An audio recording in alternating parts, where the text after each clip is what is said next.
Yeah, am I clear? Can you hear me now? Hello? Not quite.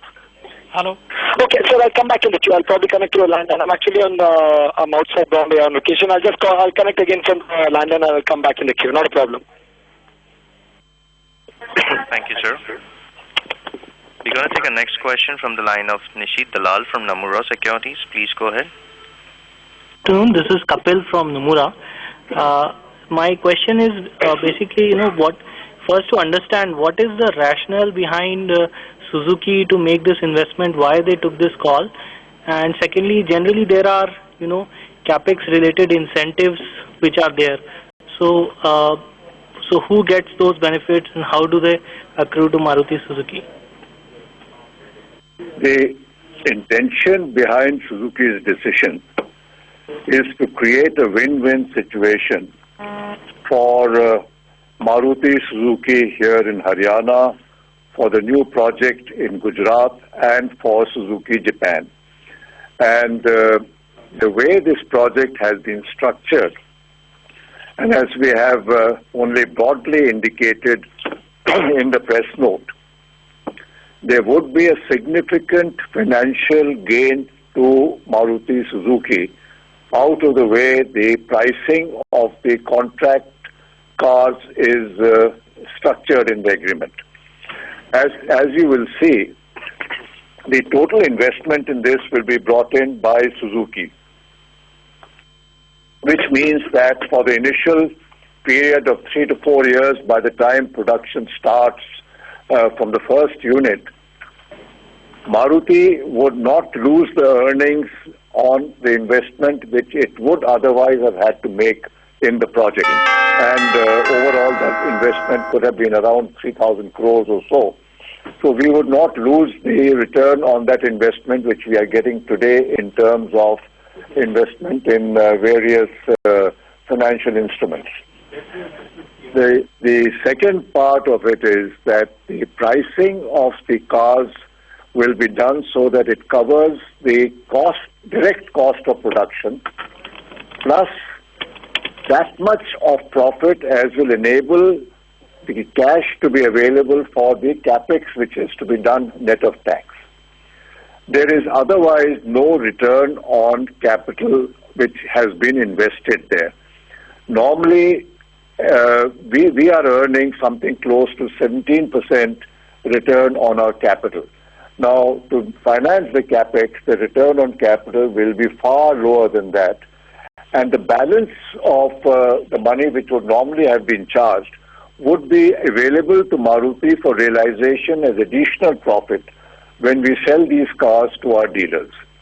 So we get that extra benefit. And when we look at the return on our capital employed subsequently, let's say after one unit has been completely commissioned and we have reached a production of 250,000, the return on that capital which is invested in Gujarat will not come into the picture because the capital on which we have to calculate the return will only be the capital which MSIL has invested. The Gujarat capital will not be included. So we shall be getting a much higher return on our capital than we would have got if the investment was actually an MSIL investment. Right. And sir, what about capex related incentives which would be available from the Gujarat government? They would all accrue to the company which is making the capex, and that would get built into the cost of production of the cars which is sold to us. Okay.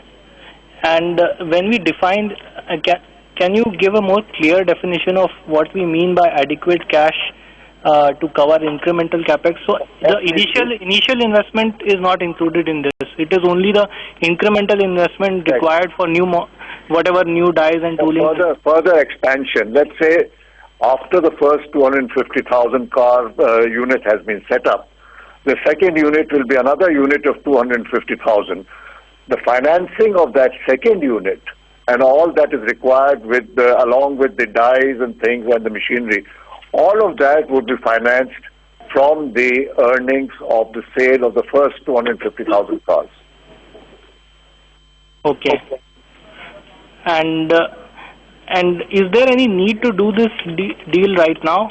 And would we take this route for expansion in other regions as well? For example, if in future there is a need to do capex somewhere else, would this be the formula that will be applicable? At the moment, there is no need to expand. Once we have the Gujarat project going, and the total land which we've acquired is for a capacity of up to 1.5 million cars, I don't see any need for further expansion. For 1.5 million cars, it will at least take us 8-9 years before we can, in the best of conditions, hope to get sales of 3 million cars from Maruti Suzuki in India. Okay. And sir, my final question is, what kind of returns does Suzuki look at from this investment? I mean, how do they earn return on this investment? Well, in Gujarat, they do not earn any return at all, zero. So why are they making this investment? That's the key question for that everyone's asking. The profit which they could have made in Gujarat will actually be realized by MSIL when we sell the cars. And the profits which Maruti makes here, MSIL makes here, 6% of those profits are Suzuki's share of the profits. So that's why I said that is something for the benefit of all the partners in this project. Suzuki alone will not make the profit out of expansion, but Maruti will make the profit, and Suzuki will make the profit through Maruti, which will go to Japan, and of course the normal royalty payment would go to Japan. So Suzuki Japan gains, Maruti Suzuki gains, the shareholder gains, everybody is sharing the benefits out of this expansion. It's not one-sided. So is it because the cost of capital is much lower for Suzuki that they have gone ahead in taking this decision? Absolutely. I think you've got the other angle to this, that in Japan, Suzuki has cash reserves which are, I believe, something close to 25,000 crores. And as you know, in Japan, the interest rate is well below 1%. And investment opportunities are not very many. So by investing here, of course, they will not get the 17% ROCE which they would have got in a normal project like we do. But by sharing it, they get 56% of that, whatever return is made in Gujarat. And 56% of that is far, far higher than what they can possibly earn in Japan. Far higher than that.